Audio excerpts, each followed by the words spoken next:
আসসালামু আলাইকুম ওয়া ওয়া বারাকাতুহু। সোনার বাংলা সোনার দেশে বসবাস করি। আজকে গতকাল 11 তারিখ সোনার বাংলা সোনার দেশের ছোট্ট একটি গল্প বলি। আমরা সবাই নামের মুসলমান, কাজে নয়। কেমনে পারি আমরা একটা মানুষের জান পাথর দিয়ে মেরে তাকে জানটা নিয়ে যেতে? আল্লাহ বলেছেন মৃত্যু আমার এবং মানুষকে সৃষ্টি করাও আমার। বন্দা কেমনে পারে? সে বন্দাকে আমি সৃষ্টি করেছি।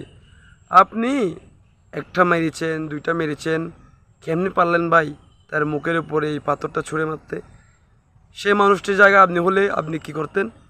শুনেন ভাই, এই দুনিয়ায় মানুষ সেবা শ্রেষ্ঠ সেবা বলেছেন, আপনি মুসলমান হয়ে ভুল করেছেন। তো যাই হোক, বুঝতে পেরেছেন আমি কার কথা বলছি।